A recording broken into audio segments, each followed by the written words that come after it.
Hello, everyone. Welcome to the Queers of Time podcast. I'm Matt. I'm James. I'm Kenny. And I'm Kat. And this is a podcast to talk about all the gay stuff in the Wheel of Time. Because we're gay and we like the Wheel of Time.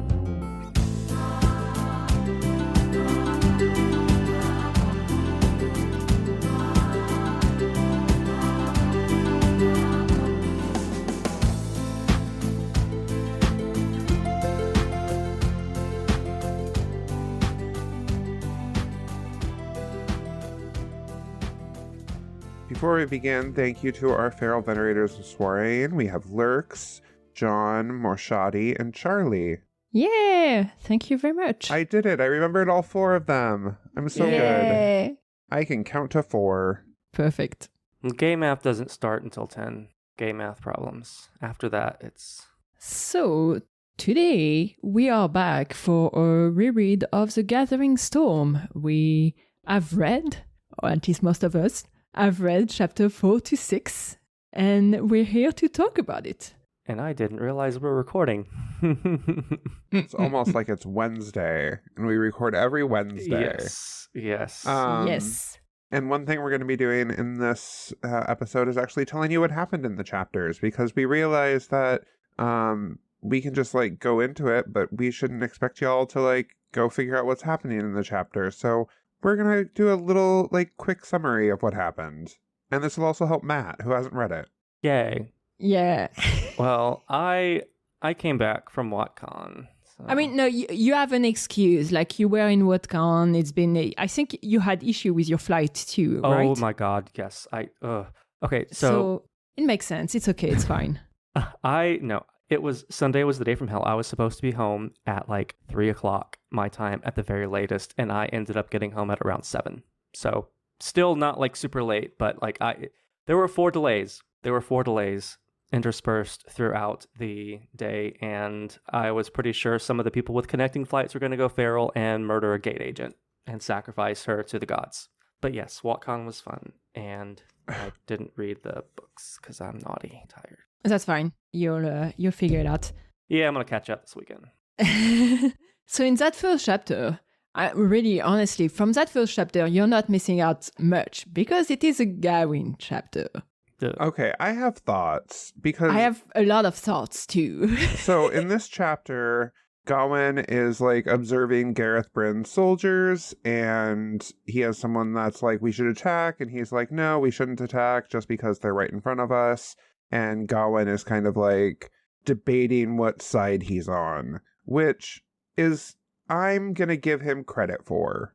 I'm going to give him credit for some critical thinking skills, even if he doesn't do that much with it. Because I didn't hate Gone in this chapter. Oh, you say Gone? I always say... yes, you say it Gone, yes. I remember that. I say Gone, I'm sorry, it's Gawyn. Gawyn girl. Gawyn. Gawyn girl. Gawyn girl, yes. Yes. But yeah, I found him frustrating, but I didn't hate him in this. If anything, I kind of sympathized a little bit because it seems like he's really struggling. But yeah. This is also me not having read a Gawyn chapter for years. So I haven't been subjected to this recently. I could have gone a few more years without reading chapters from him. I wrote in my notes he could have gotten some sad boy mention, but he annoys me so much that I don't want to give him that. Oh, I gave him my sad boy mention. Yeah, I've seen that, but that's fine. Yeah, it was very interesting because what annoys me with him is that, yes, he's having some critical thinking, and the only reason why is because he's in a situation where the balance of power is very much against him, because he's with a few, he's basically still leading the younglings, but they are not a lot of people. And in front of him, there's this huge army from Gareth, who is his previous mentor, and he has already killed one mentor. And 2, yeah. 2, I don't remember who the one was. I remember Hama, but I don't remember. Kulin? I have no clue who that is. It's mentioned in his chapter. It's mentioned in the chapter. I know it's mentioned of it, but I skipped that name because I'm who the fuck is that guy? It looks like he was the master at arms. Wasn't that Hama? I think Hama was training the warders, but I don't remember who's the other one was anyway, he killed a bunch of Mantos before.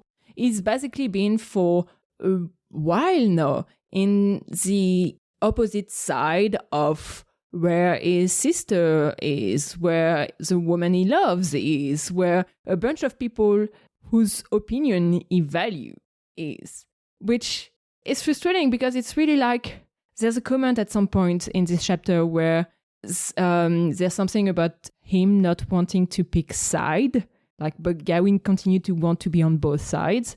And I'm like, you know on what you can do both sidism? On pizza toppings. Not where it's about a war, but at some point you need to make a decision and take a stand.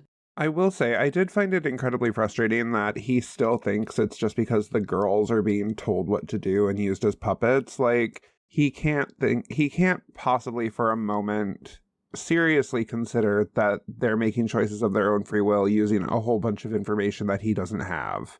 That doesn't really occur to him. Yeah. Bless his heart.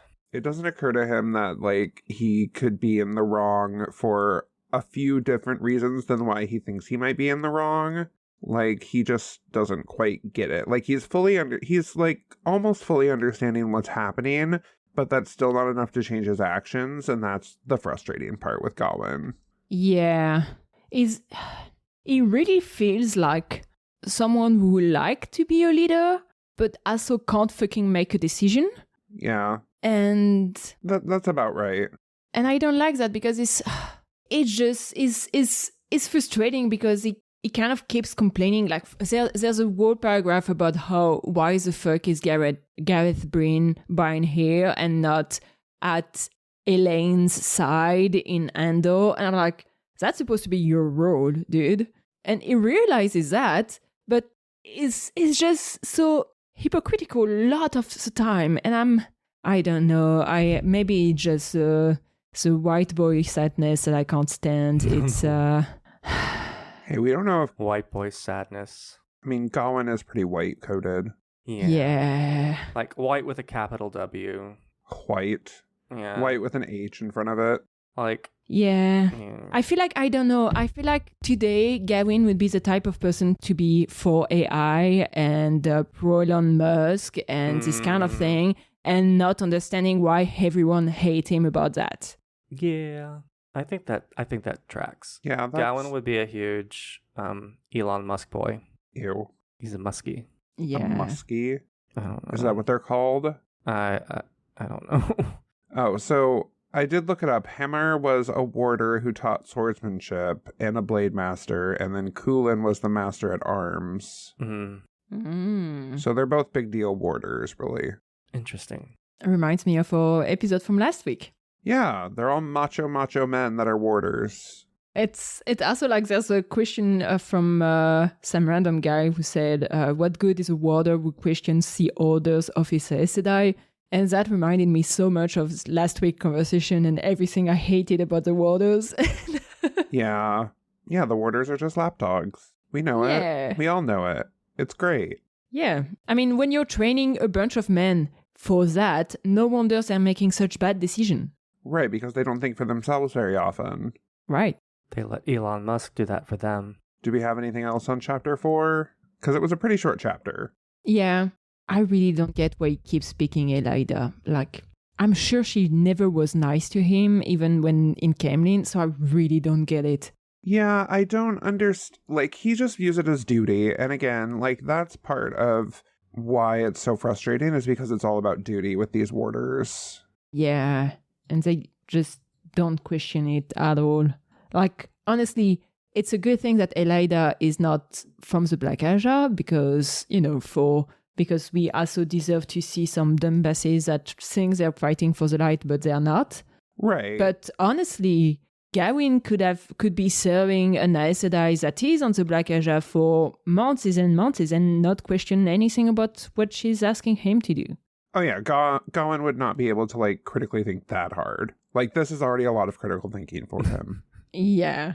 Anyway, he's a dummy. Let's move on.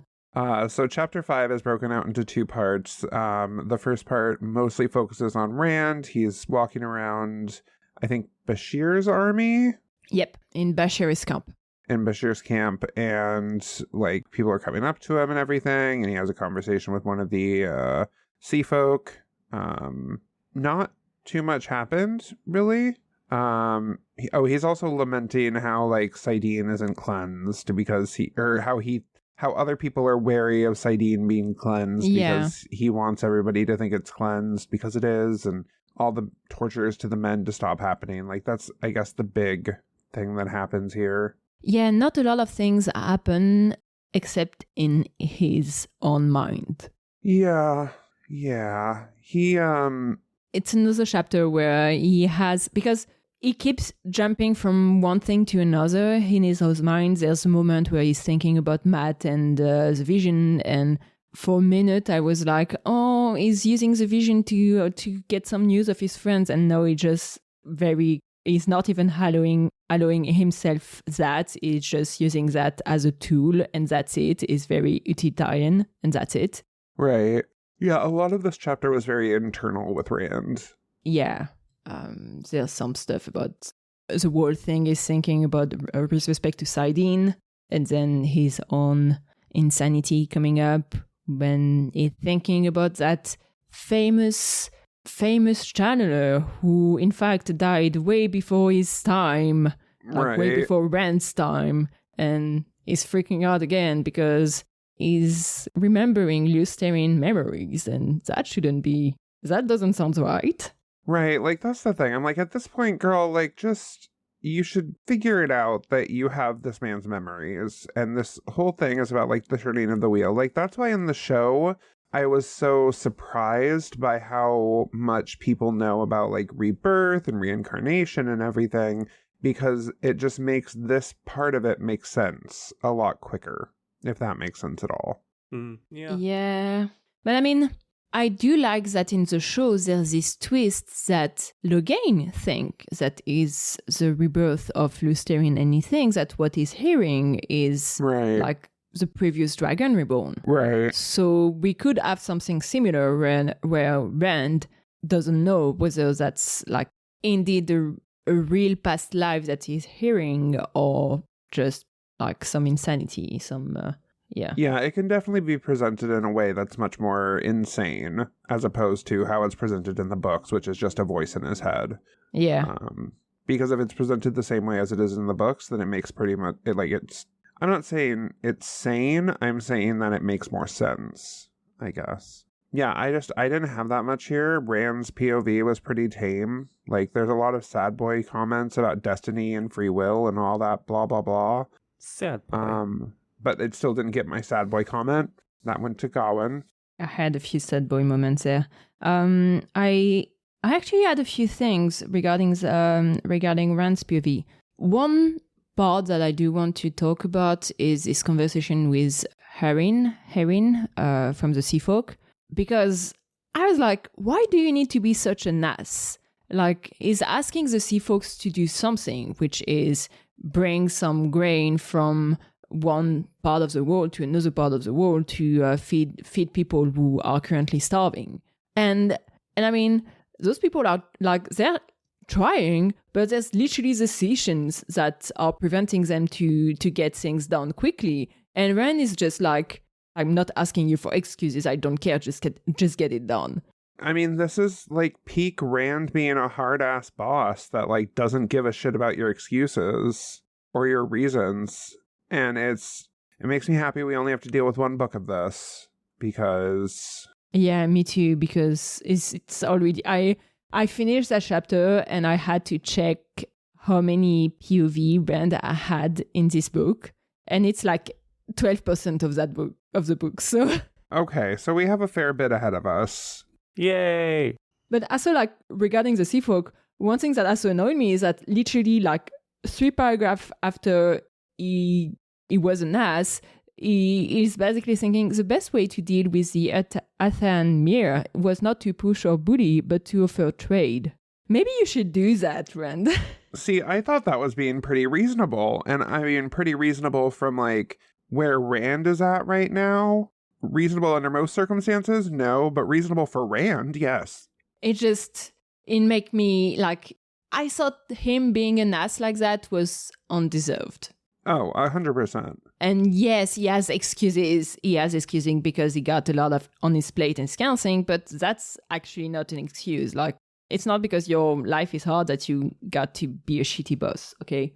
Yeah, no, I think we're seeing the culmination of 10 books of Rand having to be a hard ass or not having to be, but choosing to be. And this is how it's manifesting itself after 10 books. And it's hard. It's hard to read. Yeah.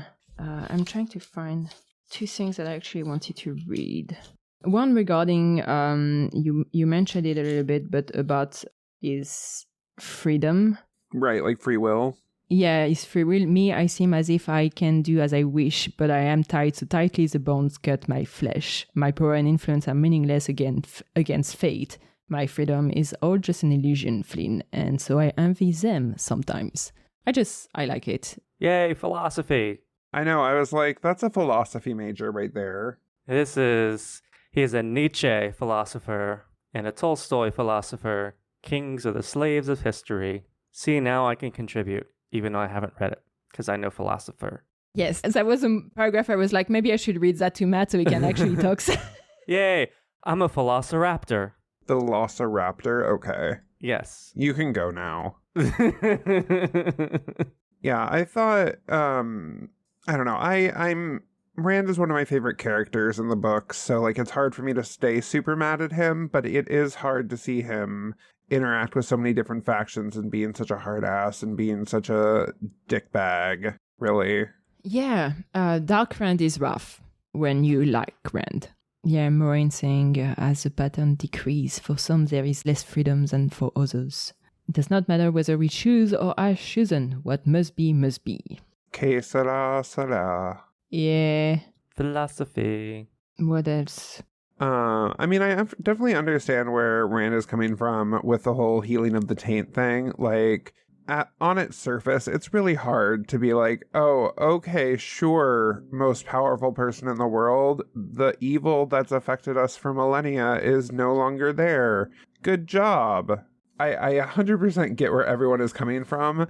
And I get why it makes Rand very upset, because that's like, he's done the most intensive power thing in millennia, things that like people didn't think was going to be, like the Forsaken didn't think was going to be possible. And I would be a little fussy too. I would be fussy. Yeah, I mean, it totally makes sense why he's so disappointed and mad, because yes, it should have been celebrated. And the frustrating part is that people are doubting him, and people who could actually say, oh yeah, it has been cleansed, are Ashaman and men channeling who are also not trusted. Right. I did like Corelli in that moment, because both her and the other Aes Sedai, whose name I forgot, Elsa or something like that, both were there when Saidin got cleansed. And Elsa is basically kind of like speaking like an Aes Sedai, like, oh yeah, nobody should say that they don't trust it in front of you or something like that. And Corelli is like, yeah, don't give him some shit. Like, we were there, we know what happened, we can see that things have changed. And by the way, like, everyone with a warder who's an Ashaman should know that things indeed have changed, because you can feel it. Right. It's just they can't definitively say one way or the other, so they can't say because they're Aes Sedai, and it's dumb. Yeah, but it feels like it very much depends on the Aes Sedai, because, like, Corelli is very much, yeah, that's bullshit. Yeah, that's fair. She doesn't take the bullshit. She's also, like, Cadsuane stool, so that makes sense, because Cad also doesn't like bullshit, so... Yeah. But yeah, I think I also have my burn of the week in this one, but we'll go back to that. I have both my burn and my sad boy moment in that one. Okay. Do we have anything else for this portion of the chapter? No. After that, we switch to Cadsuane, who's dealing with Semirhage. Yeah, Cadsuane is trying to figure out a way to break Semirhage, and Semirhage is not really having it. Oh no. Did I miss the spanking? No, you haven't missed it yet. Okay. But that's definitely what's leading to that, because... Oh, 100%. So Cadsuane is not the one leading the interrogation. Mary's does that, and at some point Cadsuane has to stop it because Semirag is so creepy that even Aes Sedai are getting freaked out about it. And the one leading the interrogation is getting freaked out, so Cadsuane just stop it so that we can get the Stoneface back.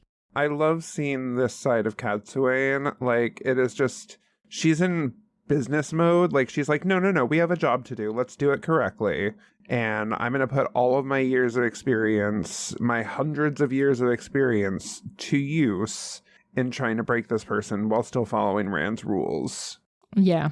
I loved POV here. I know Cadsuane is very controversial in the fandom. I don't care. I love how she's very much a no bullshit old lady. Absolutely. I think Cadsuane is one of my favorite characters. She has no patience whatsoever. I like her. I mean, I get frustrated with her in some scenes, but I get frustrated with Nynaeve and Randa and Galad too, and they're like my top 3 favorites. So I think you're allowed to get frustrated with characters that you like.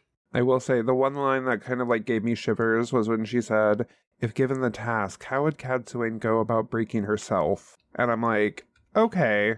Yep, this is what will lead to the beans. But yeah, she finally come to the realization that torturing Semirag is not gonna do shit because that person does not care about pain at all. But she's powerful and very arrogant, and Cadsuane kind of realized that they're not so dissimilar. Yeah, so dissimilar.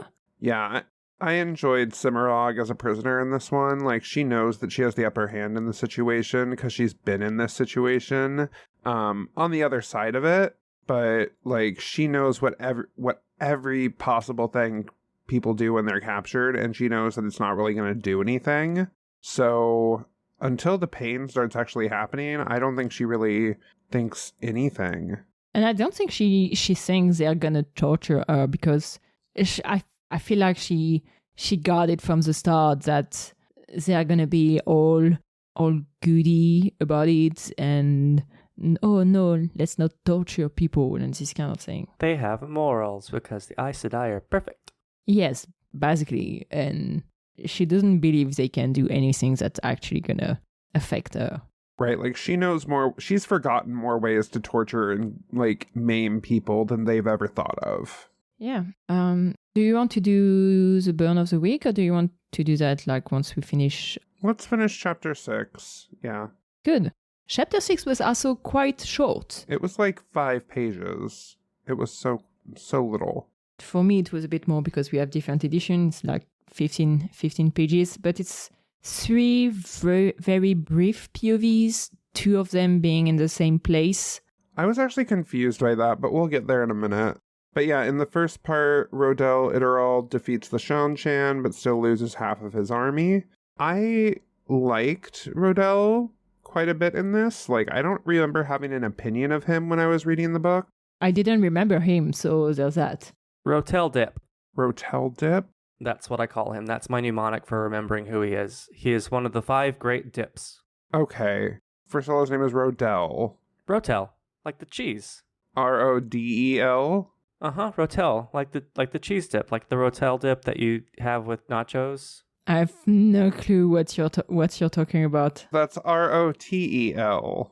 Yeah, but it sounds alike. And that's how I remember, because there's like 5 great dips. There's Rotel dip, and then there's ranch, and then there's salsa, and then there's like roasted salsa, and then there's like green salsa, and like there's 5 great dips, and there's 5 great captains. There's Rotel dip, and then there's Gareth Bryn, and then there's Ishihara, and who? And then there's Galad, and then there's Matt, and those are the 5 great captains of Randland. I don't even think one of those was a real person. I think Ishihara is a guy who runs the Pokemon company. So I'm pretty sure the title of the episode is going to be something along Rotel Deeps, one of the 5 greatest deeps or something like that. The Ishihara test is a color vision test for red-green color deficiencies. Yes, and Tsunekazu Ishihara is the CEO of the Pokemon Company, so I was right. I was correct in what I said. The CEO of the Pokemon Company is one of the 5 great captains. Yes. Okay. I'm trying to contribute here. I saw my chance and I took it. Thank you for your contribution, Matt. I don't even know what we're talking about now. We were talking about Rotel Iturralde, who was victorious against Ascension, at least for now. It feels obvious that it's gonna have repercussion. Lady Tyros won't like it. I didn't even know she was still alive. Is she still alive? I think she's still alive. I think. No, I mean, it was just a really, it was a nice little scene, and this is the kind of bite-sized war scenes that I could go for. War is boring, but this is a little bit interesting. Yeah, he had a brief thought about who gets to write the history of battle and what gets remembered. So much philosophy. Yeah, the number of people lost, the number of people defeated, but never the blood, the mud, the tiredness, the mess. And that sounds like so appropriate for some old general after a tough battle going to see the general of the other army to have a little chat with him before killing him for mercy. Yeah, I will say, the one thing I had a problem with during this entire POV was just, why did he leave the fucking sword there? Except for, men and honor and bullshit. Heron mark swords are so fucking rare. Yep, that could have been some nice money, and just, you're gonna go to the last battle, someone's gonna need a sword. Give it to the Dragon Reborn. Rand has already enough swords. Rand has enough swords. Give it to Rand to give out to someone else that, or whoever a blade master is in your army. There has to be somebody. Does he have a heron-marked sword? I don't know if Rotel Dip has a heron-marked sword. Yeah, no, he had, because there was a mention that they both had a heron sword. Well, they could... It's just annoying. It's annoying because it's so precious. It's leaving, it's a useful tool. Men should see that. Ugh. Yeah, it's like, talking about how food is getting rare and then breaking some eggs because you're a bit surprised. Right. That was a throwback. That was a throwback. It kind of made me laugh, too, that the soon-to-be-dead Sentient General was like, so, okay, how did you trick us? Tell me everything, I want to know. It sounds so nerdy, and I kind of liked it. Yeah, he was like, okay, but I need to know. It's very important that you tell me exactly how you did it. After, yes, you can kill me, please, but please tell me everything. And also, please kill me for my honor, and whatever. Why is the H in honor not pronounced? Is it pronounced? Because English is stupid. English is weird. Now we move to the White Tower, where we have Liane being visited by Egwene in Liane's cell, and there are 2 people watching her to keep the shield on her, and Egwene is dosed with fork root, so she can't channel. Yep. So that was a very short Liane's POV. I was very confused as to whether or not it was a Liane POV or an Egwene POV, but I guess it must have been a Liane POV. It was a Liane POV because you kind of get her thoughts of Egwene as a Namirlin. Especially there's a moment where she's thinking, how could a child so young have learned so quickly? Right. Yeah, that's what kind of did it for me, but I was still very confused for a second. I was like, I don't... Yeah, I was too. The writing is not on the wall. The writing is not of the Robert Jordan pedigree. To be honest, it's sometimes hard to say whose POV it is when the POVs are 4 pages.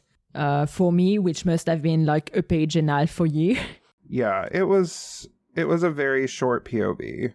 Yeah, with a very nasty bubble of evil. I don't know about you, but I hated it. I hated it too. It was weird. I just wrote weird shit is happening in the tower, but that bubble of evil, the quicksand bubble of evil.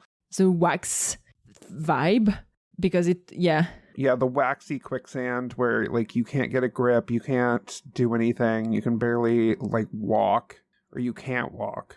And to explain to you, the Lyanna's cell literally turned into quicksand, and she's barely saved by Egwene, while the two other Aes Sedai, like, took forever to actually get anything done. And yeah, that was scary.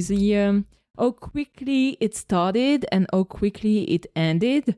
You really realize that she could have been stuck in there and just died. Right. It could have gone very, very poorly. It did go very poorly, but not very, very poorly. Everyone lived at the end. Yeah. And they all clapped. Egwene does have like a very kind of a burn there about how the last battle approaches. What is your Amerling doing about it? Which made me laugh. The false Amerlin. She doesn't even say the false Amerlin. She's just like, what is your Amerlin? Yeah. Yeah. What the fuck is she doing? Like, it wasn't italicized, but I read it as if it was italicized. I read it as like, what is your Amerlin doing?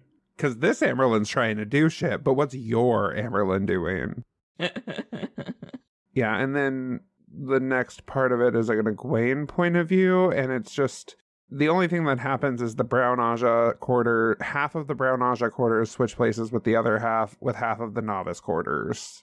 Yes. Which is going to be politically interesting for the rest of the book, but it was just so funny how she's so tired.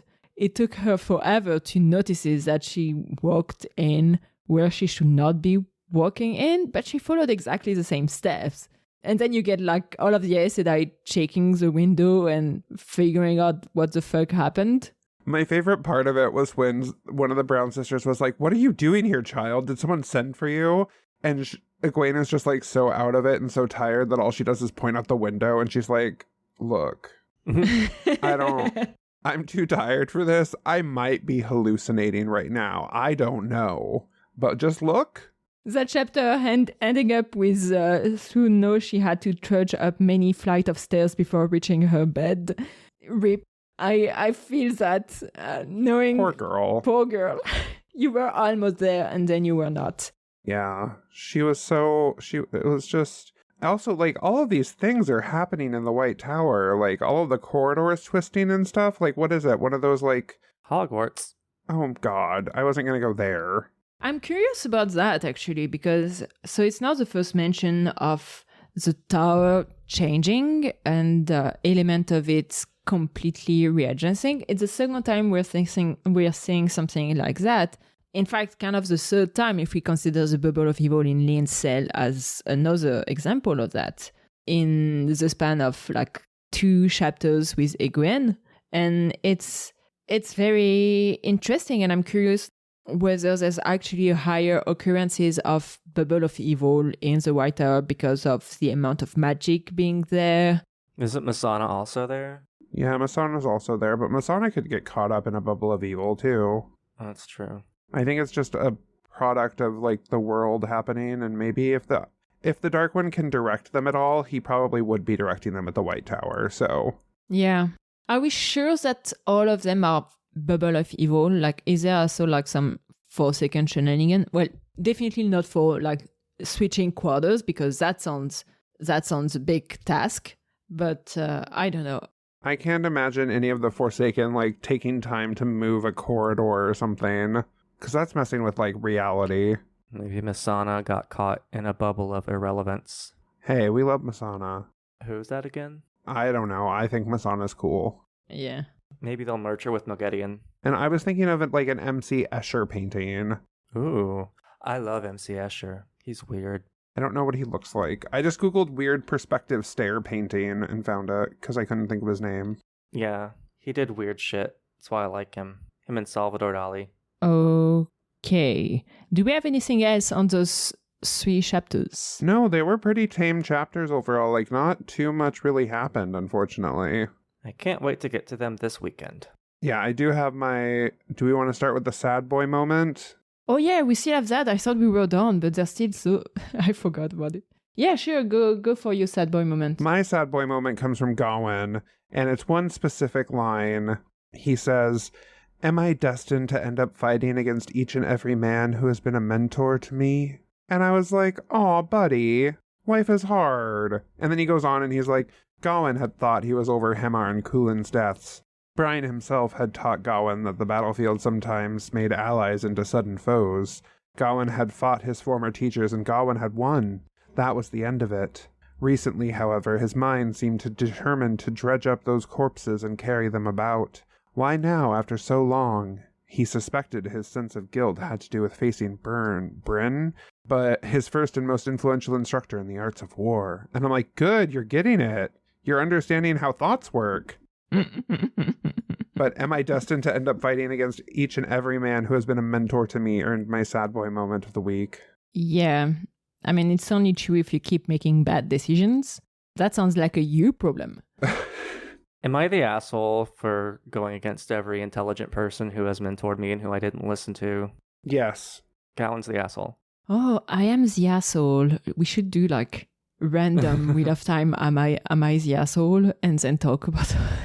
So this Forsaken wasn't talking to me, and I turned her over my lap and spanked her, but I'm also a woman, and some people call me problematic. Am I the asshole for spanking an evil sorceress? Am I the asshole for spanking an evil sorceress?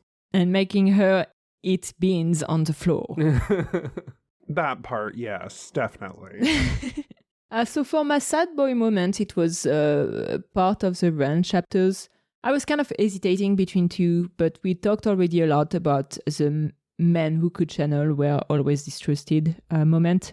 So one other that I had was Flynn had come to Rand because he wanted to learn healing. Rand had turned him into a weapon instead. Oh. Mm-hmm.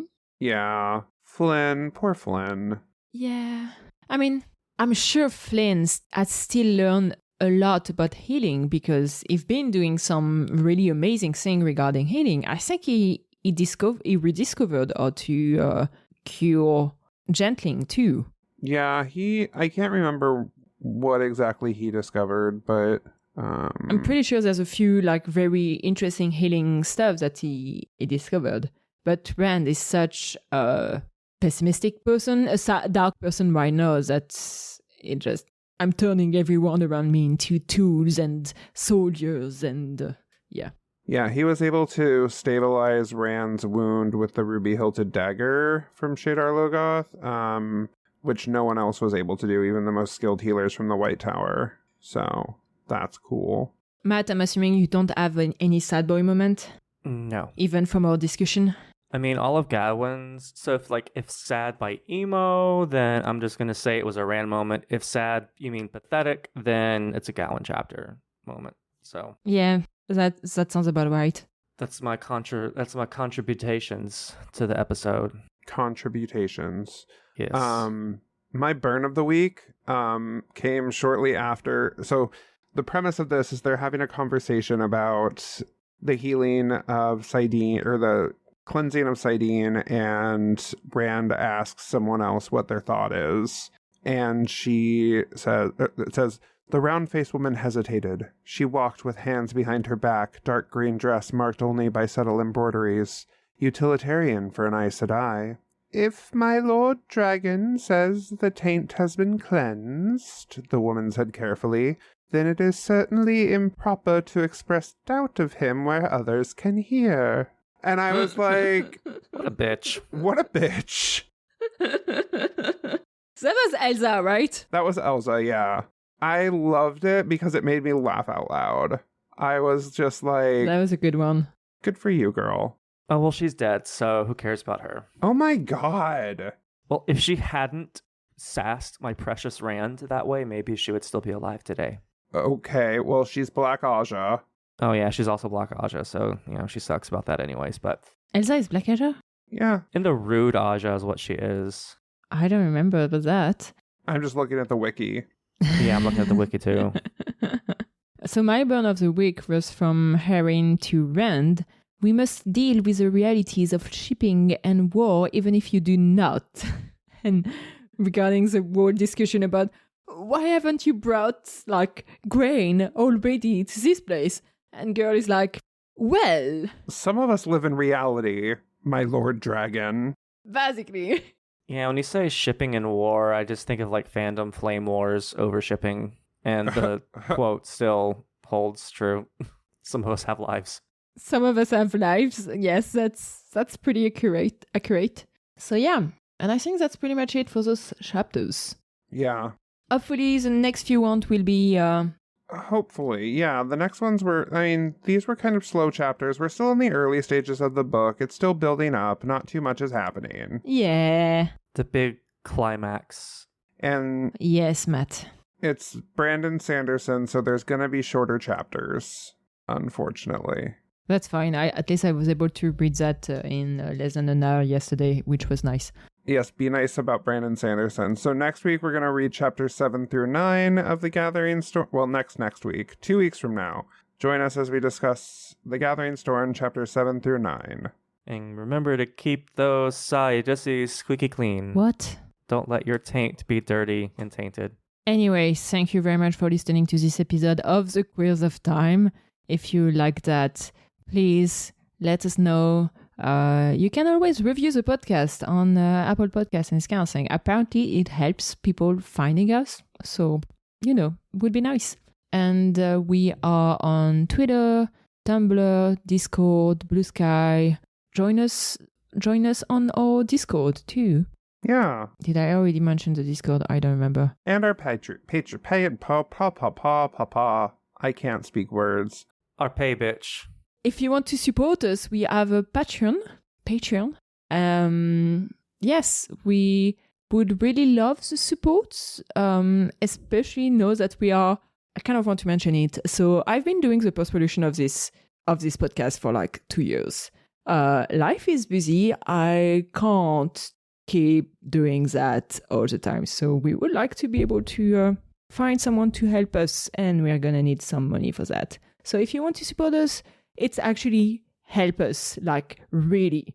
In that case, it's going to help me not get crazy. So please help us. Thank you. Yes, please help Camille not lose their mind. Yes, thank you. Okay, bye. Bye. Bye. Thank you all for listening. This was Queers of Time, a Wheel of Time podcast.